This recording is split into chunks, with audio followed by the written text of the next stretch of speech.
menjadi, ku ada untuk menjadi, ku ada untuk menjadi, ku ada untuk menjadi penyembahmu.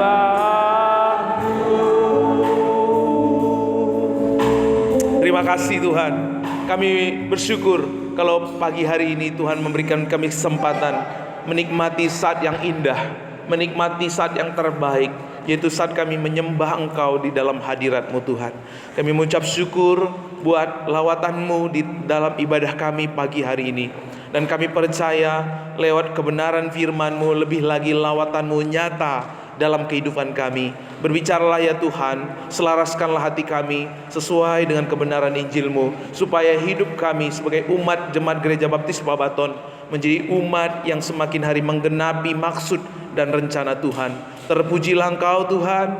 Dalam nama Yesus kami siap mendengar firman-Mu. Bapak Ibu yang siap mendengar firman, sama dengan saya katakan amin. Silakan duduk. Shalom. Puji nama Tuhan. Selamat hari Minggu yang diberkati. Senang melihat Bapak Ibu kita bertemu kembali. Seminggu yang lalu kita tidak ketemu. Hari ini kita bisa bertemu. Terima kasih buat pelayanan Pak Hakim minggu yang lalu, luar biasa.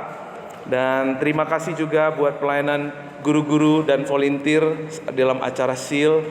Ya, sungguh luar biasa pelayanannya. Biar Tuhan dipermuliakan. Di 2 minggu ini sangat padat ya bagi kami pelayanan. Ke Solo, lalu pulang dari Solo ada SEAL, lalu ada SEAL, ada pemberkatan nikah, lumayan padat, tidak seperti biasanya. Ya, karena begitu padat, fisik kita nggak bisa dibohongin ya. Saya mulai sakit tenggorokan ya. Sore pulang dari sini mulai terasa kok beda ya tenggorokannya ya. Ini tanda-tanda ini. Tapi waktu tanda-tanda udah mulai sakit tenggorokan, saya ingat resep dari Popomoy. Pak Pendeta, kalau mulai tenggorokannya nggak enak, iris bawang merah, seduh, lalu tutup, lalu minum, gitu. Dan itu saya lakukan, dan hari ini bisa berdiri di sini. Amin, puji Tuhan. Nah, ada Roh Kudus yang mengingatkan, karena kita adalah orang yang cenderung lupa. Betul, Bapak Ibu. Kecenderungan manusia adalah suka lupa. Lupa dengan hal-hal yang baik. Lupa dengan hal-hal yang indah. Lupa dengan hal-hal yang mulia. Karena itu kita bersyukur kepada Tuhan. Tuhan memberikan kita seorang pribadi, yaitu Roh Kudus. Roh Kudus mengingatkan kita tentang apa yang perlu kita lakukan, apa yang menjadi bagian kita, apa yang bukan menjadi bagian kita. Nah, dalam Galatia 3 ayat 1 ada kata-kata Paulus yang begitu indah. Dia katakan apa Bapak Ibu? Hai orang Galatia yang bodoh. Kira-kira kalau Pak Pendeta berdiri di depan ini lalu berkata, hai Jemaat Gereja Baptis yang bodoh, kira-kira gimana? Pak, udah Pak, berhenti Pak bapaknya Pak. Saya udah mau ke belakang aja nih gitu ya. Tapi inilah yang dilakukan oleh Paulus. Paulus berkata, hai orang Galatia yang bodoh. Keras, ada kekecewaan, ada keletihan, ada perasaan kecewa yang dinyatakan oleh Paulus. Kenapa? Ada yang telah mempesona atau menyihir atau menghipnotis hati jemaat Galatia. Apa yang menghipnotis mereka? Apa yang menghipnotis mereka itu menghilangkan, melupakan apa yang Paulus pernah sampaikan. Bahkan bukan hanya sampaikan di ayat yang ke 1a, di sana di 1b dikatakan, bukankah Yesus Kristus yang disalibkan itu telah apa Bapak Ibu? Dilukiskan dengan terang. Paulus berjuang. Paulus tiada henti menyampaikan kepada jemaat Galatia tentang kebenaran Injil. Sama seperti di mimbar ini, tidak pernah letih-letih Pak Pendeta, Pak Gembala Sidang menyampaikan tentang kebenaran Injil. Karena ini adalah hal yang esensi, hal yang prinsip, hal yang tidak kita temukan di luar sana. Dan sering sekali kita lupa akan sesuatu yang berharga ini. Kita lebih suka dengan pengajaran-pengajaran yang mengiming-imingkan kita. Kita lebih suka dengan pengajaran yang mengancam-ancam kita. Bahkan kemarin baru saya ketemu dengan seorang pendeta mengajarkan, kalian setia ya di gereja ini ya. Nanti kalau kalian setia diberkati kok. Pasti diberkati. Apakah itu pengajaran Injil? Tapi manusia lebih suka pengajaran dunia. Pakai ancaman. Awas lu. Kalau nggak doa, kualat lu. Inilah yang mempesona dari jemaat Galatia. Karena epistemologi mereka didatangin oleh Judaizer. Begitu keren, begitu berwibawa, begitu berhikmat, kelihatannya secara manusia. Itu yang membuat hati mereka kelapak-kelapak. Membuat hati mereka terhipnotis. Saking gantengnya, saking berwibawanya. Mungkin dia orang berjabat, punya jabatan. Mungkin dia adalah orang yang berkarisma. Akhirnya hati mereka kelapak-kelapak, tersihir, terhipnotis. Padahal Paulus sudah melukiskan begitu terang, begitu nyata. Paulus bekerja keras. Mereka sekalian sudah berulang kali mendengar pemberitaan Paulus tentang pengorbanan Yesus. Tapi apa yang terjadi? Malah mereka kembali pada ajaran legalistik. Mereka kembali kepada ajaran dunia, ajaran agama. Mereka lebih suka ritual-ritual. Mereka lebih suka kebiasaan-kebiasaan. Seolah-olah ritual legalistik, hukum-hukum yang mereka lakukan seperti tangga yang membawa mereka ke surga. Seolah-olah mereka bisa membuat tangga untuk diri mereka sendiri untuk datang kepada Tuhan. Tapi tahukah saudara, waktu kita melupakan kebenaran Injil, waktu kita tidak hidup dalam kebenaran Injil, akan membawa kita kepada roh yang lain. Bukan Roh Kudus, tetapi roh yang lain. Roh yang lain macam apa itu? Roh yang suka mendakwa kita. Roh yang suka membawa kita untuk sombong. Roh yang suka membawa kita untuk munafik. Roh yang membawa kita kepada kesesatan, Bapak Ibu. Melencengkan hati kita, membelokkan hati kita. Memutar kebenaran Injil, ya. Beberapa minggu yang lalu kita sudah belajar memutar kebenaran Injil, sehingga kita tidak melihat kebenaran Tuhan. Yang kita lihat, yang kita pegang adalah kebenaran diri kita sendiri. Ya, saudara, saya mau tes jemaat Pabaton. Ini suara daging atau suara Roh Kudus? Jawab di hati aja. Aku bersyukur kepada Tuhan karena aku bukan pemfitnah. Apakah ini tuntunan Roh Kudus atau roh kedagingan?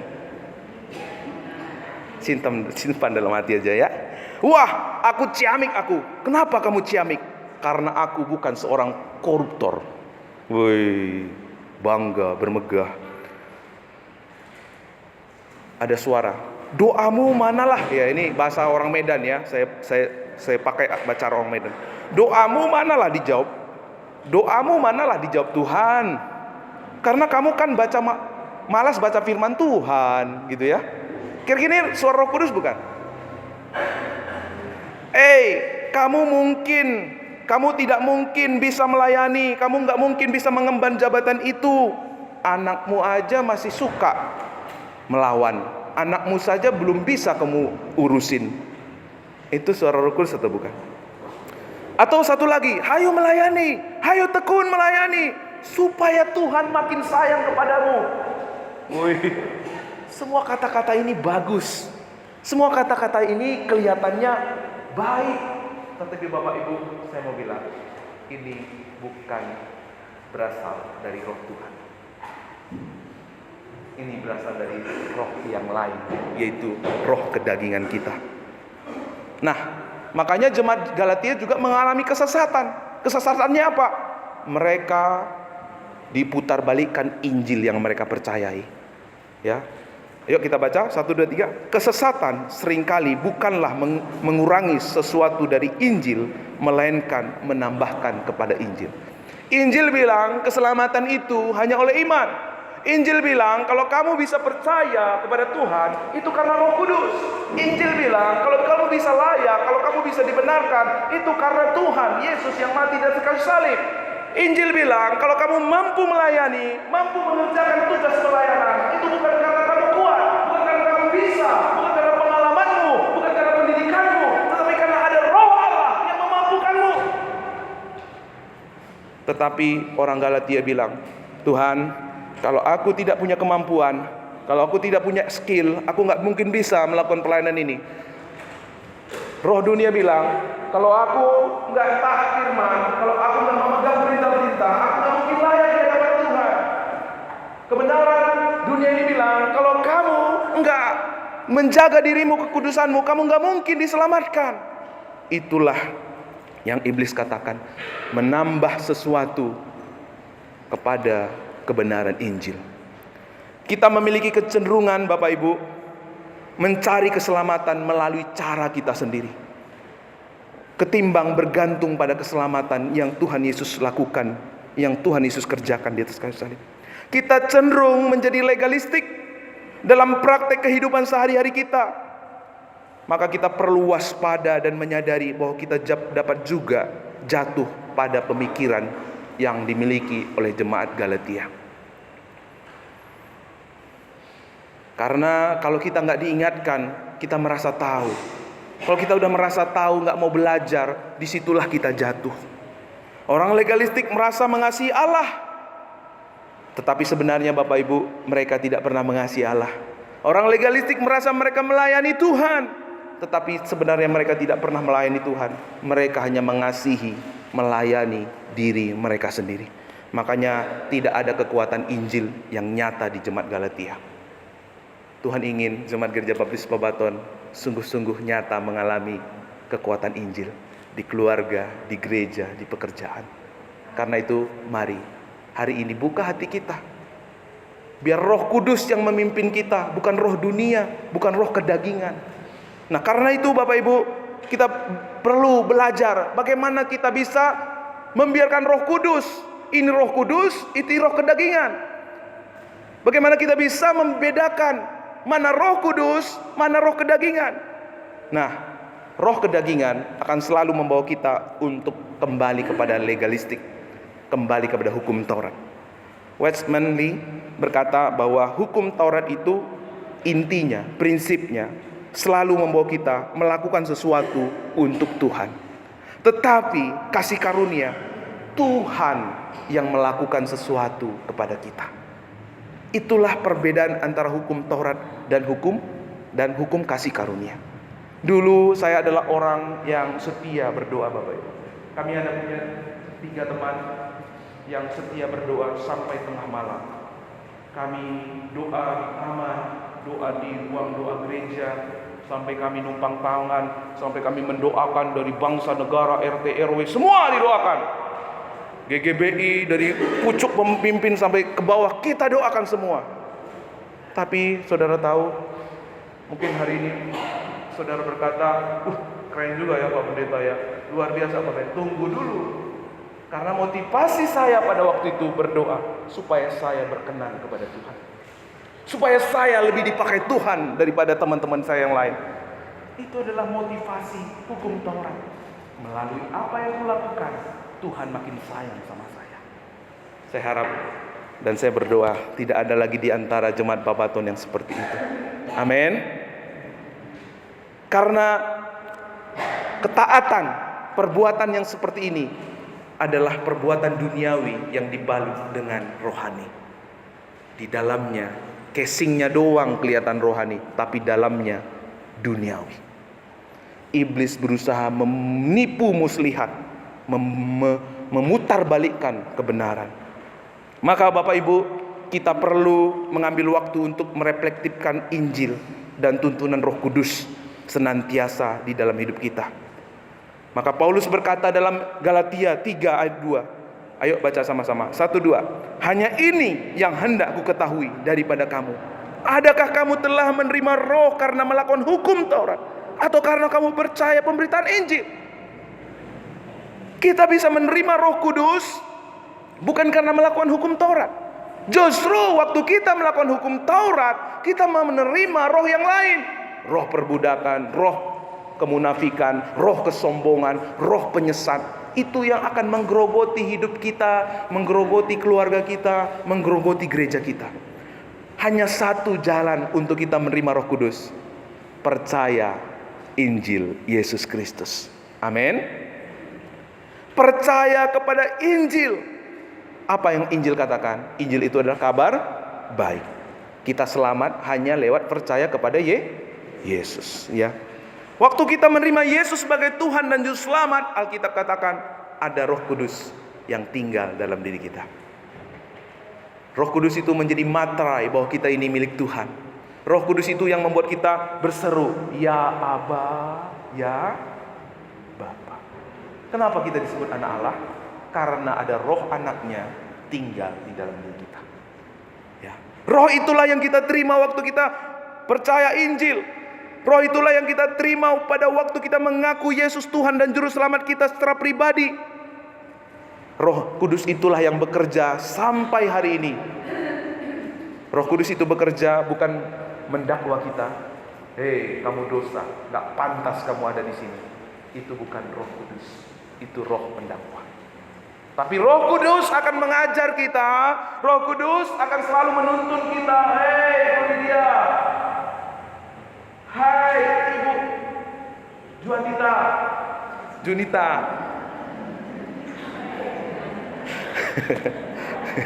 Bisa salah ya. Ini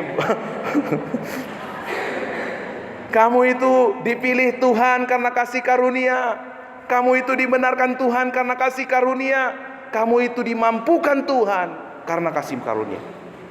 Sehingga pada waktu kita dipercayakan satu pelayanan oleh Pak Pendeta, Bapak, Ibu, kita percayakan pelayanan itu Bapak. Maka jawabannya bukan enggak Pak. Yang lain aja Pak. Bukan itu lagi. Tapi jawabannya, Pak, kalau ini saya doakan, kalau ini tuntunan Roh Kudus, saya terima. Amin. Amin. Haleluya Bapak Ibu. Karena kalau Roh Kudus yang menuntun kita, Dia akan memampukan kita. Dia akan menopang kita. Karena kemampuannya apa? Justru waktu kita diperhadapkan, ayo penginjilan. Enggak Pak. Saya bukan pendeta Pak, saya bukan penginjil Pak. Kita sombong sebenarnya. Kalau kita bisa menginjili, siapa yang memampukan kita? Kalau kita bisa melayani, siapa yang memampukan kita? Roh Kudus, bukan kita. Bagian kita adalah minta pimpinan Roh Kudus. Tuhan, hari ini saya diperhadapkan dengan orang ini. Bagaimana Tuhan ya? Harus kuapain orang ini? Injili, kata Roh Kudus. Injil. Tuhan, hari ini kami terima berkat. Lalu, tapi kok hati kami kepingin ya menyalurkan berkat ini kepada si A, si B untuk pekerjaan ini, pekerjaan itu. Tapi kami juga kurang Tuhan. Kalau Roh Kudus menuntun kita, taat. Karena Roh Kudus akan memakai semuanya itu bagi kemuliaan Tuhan. Oleh sebab itu Bapak Ibu, tantangan kita dalam menjalani iman kita adalah melawan lupa.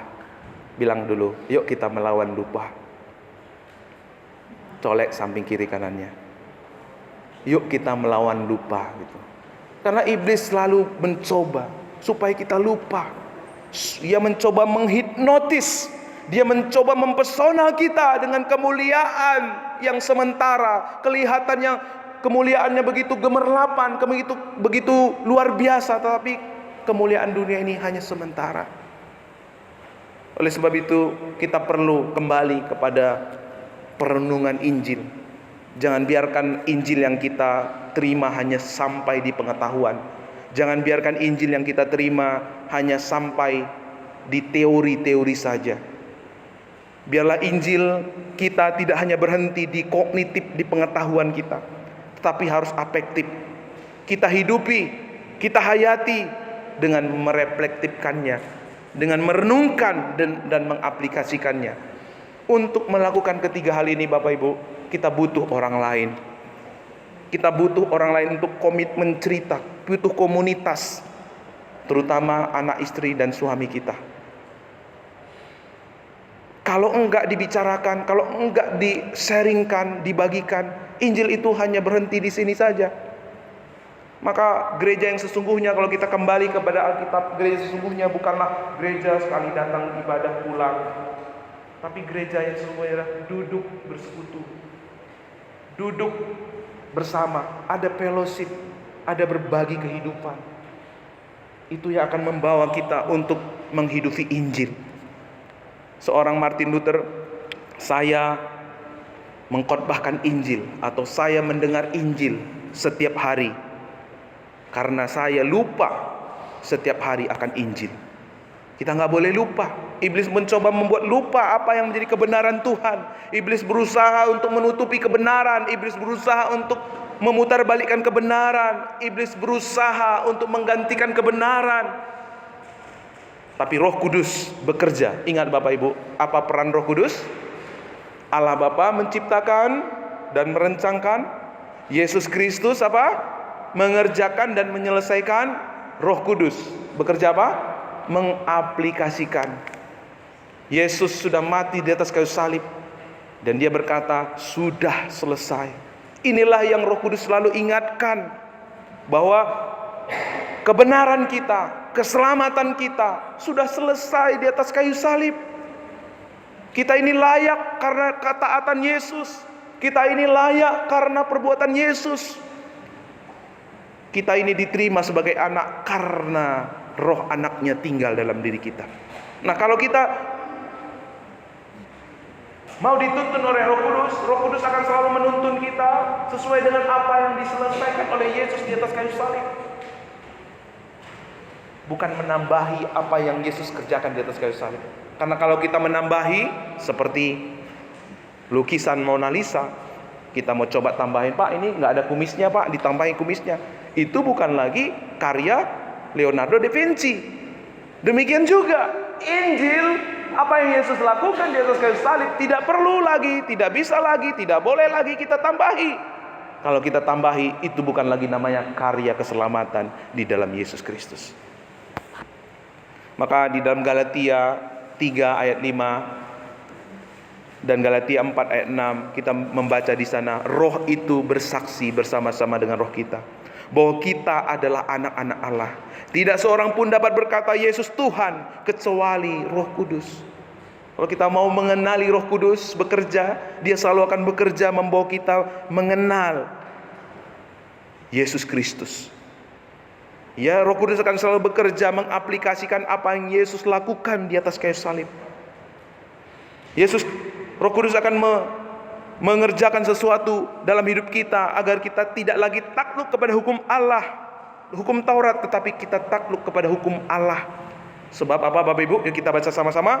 1, 2, 3 ya. Sebab keinginan daging adalah perseteruan terhadap Allah, karena ia tidak takluk kepada hukum Allah.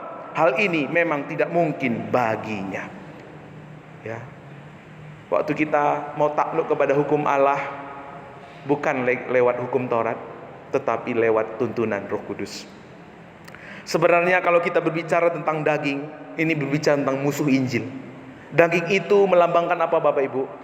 Legalistik, usaha manusia, atau antinomia, atau anti hukum. Semuanya ini, dua hal ini adalah musuh Injil. Sekali kita mengikuti legalistik atau antinomia, maka kita akan masuk dalam jerat roh perbudakan, roh kesombongan, roh pendakwa yang akan menggerogoti kita. Tapi begitu kita mengikuti tuntunan Roh Kudus, begitu kita mengaplikasikan apa yang Yesus lakukan di atas kayu salib lewat tuntunan Roh Kudus, di ketika itulah Tuhan kita dipermuliakan. Kalau kita mau mengalami pribadi Roh Kudus, maka saudara, di ayat yang ke-1b, bukankah Yesus Kristus yang disalibkan telah dilukiskan dengan terang di depanmu? Kalau kita mau mengikuti pimpinan Roh Kudus, harus kembali kepada salib. Tidak ada jalan yang lain. Percaya akan apa yang Yesus lakukan di atas kayu salib. Sama halnya di sini seperti bangsa Israel dalam Bilangan 21. Bilangan 21 menceritakan bangsa Israel pada waktu itu, ya, mereka kena patuk ular, ya. dan mereka semua mau mati. Tetapi waktu umat Israel memandang kepada ular tembaga, maka semua yang memandang ular tembaga diselamatkan. Ini adalah tipologi atau gambaran tentang Kristus di masa depan bagi umat Israel, bagi orang percaya. Hanya memandang kepada salib, hanya percaya kepada salib, hanya bersandar kepada salib. Di situ kita akan menemukan karya Roh Kudus yang bekerja lewat hidup kita. Waktu kita memandang salib berarti kita mengaku Yesus, dan itu yang diteguhkan oleh Roh Kudus kepada kita. Saat itu Roh Kudus akan meregenerasi iman kita, melahirbarukan kita, menuntun kita, mendampingi kita, menyertai kita, memampukan kita, bahkan menjamin hidup kita. Bapak Ibu ingat pelajaran kita 2 minggu yang lalu, bahwa Roh Kudus akan bekerja mengingatkan ketiga hal ini. Kamu itu bisa percaya, bisa lahir baru, bukan karena kamu lebih baik dari orang lain, tapi karena ada Roh yang menawan hatimu, karena Roh Allah yang datang kepadamu. Kita juga bisa dibenarkan, bisa selamat, bisa dikuduskan, itu karena Yesus yang mati di atas kayu salib. Kita juga bisa dimampukan, bisa berbuah, bisa menyatakan kebaikan, bisa taat hari ini. Kita duduk di tempat ini bukan karena siapa-siapa, tetapi karena Tuhan kita Yesus Kristus lewat Roh-Nya yang bekerja, menarik kita, membawa kita. Inilah kehidupan iman yang dikerjakan oleh Roh Kudus. Kalau kita menerima kebenaran ini, maka seperti tema seal kita, karang dan ombak. Meskipun karang diterpa berulang kali oleh ombak, ia tetap berdiri dengan teguh. Iman yang kuat, yang kokoh, yang teguh hanya memungkinkan terjadi saat kita menerima pimpinan Roh Kudusnya. Bukan lagi kekuatan kita, bukan lagi ketaatan kita. Makanya Paulus begitu hebat melayani Tuhan, bukan karena dirinya. Makanya Paulus begitu luar biasa menginspirasi kita dipakai Tuhan, bukan karena usaha ketaatannya kepada hukum Taurat, tetapi karena Roh Allah. Lagu sekolah minggu, bukan kuat, bukan gagah, tapi Rohku, kata Tuhan. Gunung tinggi dipindahkan. Nanti kita nyanyi lagi. Makanya Paulus berkata seperti ini Bapak Ibu, namun aku hidup, tetapi bukan lagi aku sendiri yang hidup, melainkan Kristus yang hidup dalam aku. Dan hidupku yang kuhidupi sekarang dalam daging adalah hidup oleh iman dalam Anak Allah yang telah mengasihi aku dan menyerahkan dirinya kepada aku. Paulus bisa menyerahkan hidupnya. Paulus bisa dipakai Tuhan begitu luar biasa. Karena apa Bapak Ibu? Karena ia tahu siapa dirinya. Karena ia dipimpin oleh Roh Kudus. Rasul Paulus menyadari bahwa memang ia masih hidup dalam daging, tapi oleh Roh Kudus ia sadar bahwa tidak harus hidup untuk daging dan memenuhi tuntutan daging. Ia menaruh imannya sepenuhnya kepada Kristus karena ia sadar oleh Roh Kudus dirinya adalah milik Kristus dan Kristus senantiasa hidup dalam dirinya dan mengasihinya. Haleluya. Saudara tahu pada waktu Tuhan memberikan hukum Taurat di Gunung Sinai, berapa orang yang mati? 3.000 orang mati Bapak Ibu. Artinya hukum Taurat bukan memberi hidup, tapi membawa kematian. Kalau kita tetap kekeh mengandalkan usaha perbuatan baik kita untuk layak diterima dan dikasih Tuhan, kita sedang masuk dalam roh kematian. Tapi hari ini, saudara, Tuhan, kita semua di tempat ini Tuhan mau bawa kepada roh kehidupan. Waktu hukum Taurat diberikan, waktu Roh Kudus, waktu hukum Taurat diberikan 3.000 orang mati. Tapi waktu Roh Kudus dicurahkan, apa yang terjadi? 3.000 orang diselamatkan. Artinya Bapak Ibu, waktu kita menerima Roh Kudus dalam diri kita, tidak hanya kita yang dihidupkan, amin, tetapi lewat kita orang lain juga akan dihidupkan. Lewat roh yang kita terima akan membawa kita menjadi murid Kristus, memampukan kita saling mengasihi, bahkan lewat kita menyebabkan orang lain percaya dan menjadi murid Kristus. Yang setuju bilang amin. Amin. Roh Kudus akan memampukan kita untuk hidup dalam kasih. Roh Kudus akan memampukan kita untuk memberi kehidupan. Saya baru sharing sama seorang anak, seorang Dia bilang begini, saya sakit hati kepada papa saya. Papa saya selalu bilang saya goblok, gak berguna. Dia nangis Bapak Ibu. Kenapa? Yang ada hanya pada bapak ini adalah roh kedagingan, roh pendakwa. Tapi kalau hari ini saudara menerima roh kasih karunia, perkataan mendakwa, menghakimi akan sulit keluar dari mulut saudara. Amin. Perkataan yang keluar adalah perkataan kasih. Aku senang lihat kamu ada di sini. Kamu keren. Keputusan kamu itu luar biasa. Aku senang lihat semangatmu. Aku bangga dengan kamu. Saudara akan dipakai Tuhan, bukan mematikan orang lain, bukan membunuh karakter orang lain, tetapi membangkitkan kehidupan dalam hidup orang lain. Amin. Ketika kita diperhadapkan dengan kecenderungan kehidupan kita akan, kalau kita nggak dipimpin oleh Roh Kudus, kita akan sombong, munafik, suka mendakwa, suka menghakimi.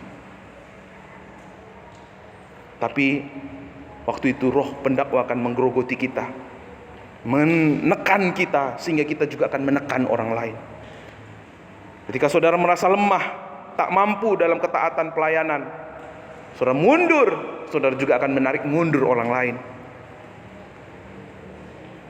Tetapi sebaliknya Bapak Ibu, kalau kita menerima roh kasih karunia lewat kita yang merasa bahwa pelayanan ini kita bisa jalani karena Tuhan, maka lewat kita orang memuliakan Tuhan. Kita yang menyadari bahwa kita ini benar bukan karena usaha dan perbuatan baik kita, justru akan membuat kita sulit untuk merasa lebih hebat dari orang lain. Justru yang kita lakukan apa, Bapak Ibu? Aku sama. Waktu ada orang curhat, aku sama. Bapak sama seperti yang kamu alami. Tapi Bapak menemukan satu rahasia jalan kebenaran. Kamu mau dengar gak? Lewat kita orang menemukan kebenaran Tuhan. Waktu kita dipercaya untuk melakukan suatu pelayanan, Tuhan kalau memang ini kepercayaan dari Tuhan, aku percaya Tuhan akan memampukan. Aku percaya Tuhan akan menopang hingga akhir, karena ada roh-Mu Bapa yang cukup bekerja dalam kehidupanku. Mari kita tunduk kepala.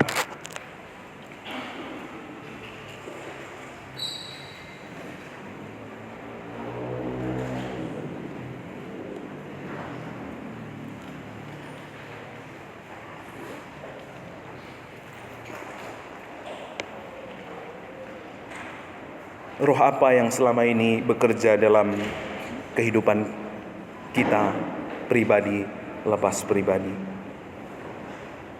Apakah roh pendakwa terus makin nyata bekerja kita rasakan dalam diri kita? Atau ada roh kemunafikan, roh merasa lebih baik, roh kesombongan, merasa lebih baik dari orang lain? Apa yang mendorong kita selama ini berdoa, melayani, memberi, berkorban? Apakah semua dituntun oleh Roh Kudus? Atau roh dari dunia ini, roh kedagingan kita, yang selalu menuntun kita, mengandalkan perbuatan kita, mengandalkan ketaatan kita? Kalau itu saudara, mari kita dengan rendah hati mengaku dosa di hadapan Tuhan.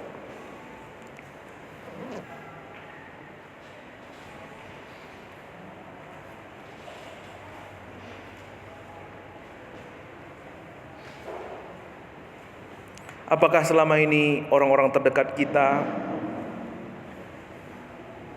mereka sungguh-sungguh merasakan kekuatan dari kehadiran kita, merasakan semangat, merasakan sukacita ketika bersama-sama dengan kita? Karena kecenderungan kita memperkatakan perkataan yang membangun, ada penerimaan, ada kasih, ada penghargaan yang terpancar lewat kehidupan kita. Atau sebaliknya, Orang-orang terdekat kita justru merasa capek, merasa letih dekat dengan kita. Karena kecenderungan perkataan kita sering sekali memperkataan yang negatif, yang menjatuhkan, yang mendiskriminasikan, yang menghakimi. Kalau itu saudara, mari kita mengaku dengan rendah hati, Tuhan, aku mau diperbarui di hadapan-Mu. Aku mau hidupku tidak lagi dipimpin oleh roh dunia, roh kedaginganku, tapi aku mau dipimpin oleh Roh-Mu yang kudus, yang selalu mengingatkan aku bahwa aku ini bisa percaya, aku ini bisa diselamatkan, aku ini bisa dibenarkan dan bisa taat, bisa melayani, semua karena anugerah daripada Engkau Tuhan. Sehingga tidak ada yang bisa kusombongkan, tidak yang bisa kuandalkan dari diriku.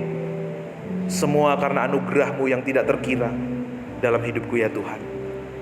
Kalau itu doa saudara, mari saudara datang kepada Tuhan pribadi lepas pribadi.